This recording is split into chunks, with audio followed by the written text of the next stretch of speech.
Okay, we're on lesson 111 now, and this is on page 468. And it's more graphs, but it's a little bit easier than the last lesson. So the first example is minus 5 less than or equal to x minus 4 less than 2. And it says domain is integers. So that means the only thing that we can put on the graph are dots. Solid dots, no open dots, no lines, just dots and an arrow if it applies. So in order to get x by itself, we need to get rid of this negative 4. And to get rid of negative 4, of course, we add 4. But we have to add 4 in the 3 different places. So here it cancels out and we have x left in the middle. Greater than or equal to negative 5 plus 4 is negative 1. And over here, 2 plus 4 is 6. So what we're going to do is graph the integers between negative 1 and 6. Now, is negative 1 included in this graph? You can tell by looking at this symbol right here. It's greater than or equal to, so yes, negative 1 is included. The numbers that are greater than that are going to come this direction. 1, 2, 3, 4, 5, and what about 6? These are all solid dots. They may not look that way, but they are. We can't include 6 because 6 is not less than 6, so it stops at 5. So there's the answer to that. So solve for x by getting rid of the negative 4, and you have to do it in the 3 places. Add 4 in all 3 places, and then just graph what's left. All right, next it says x is greater than or equal to 3, or x is less than or equal to negative 2.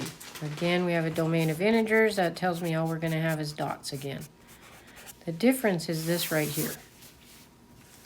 So instead of this being an intersection, or means you graph everything from both of them. Okay, so I'm going to put on my line. I've got negative 2 over here, and it's less than that, so they're going to be going that direction. And I'm just going to put this little squiggly in here, so that just means that there's numbers in between here. So we have 3, 4, 5, and I'll put 6 on here.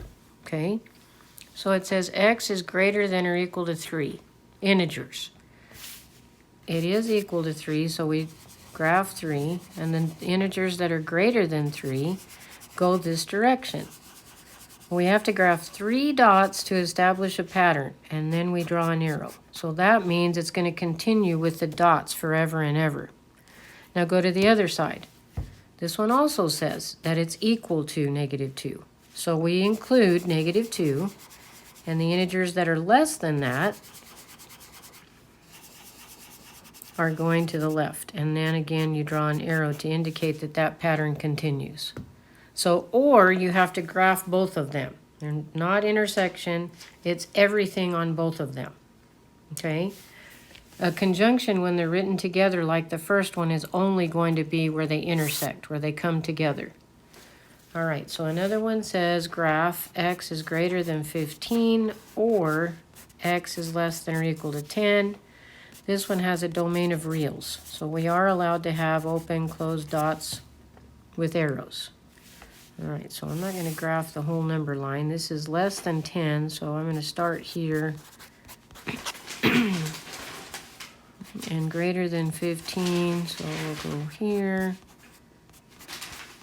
All right, so it's greater than 15. So 15 is not included, but because the domain is reals, we can have an open dot. That means 15 is not included. And then greater than 15 goes to the right. This one, on the other hand, says that it's equal to 10. It's less than or equal to, so I use a closed dot. And the numbers that are less than 10 go to the left. So again, the word or tells you that you have to graph both pieces. Let's see.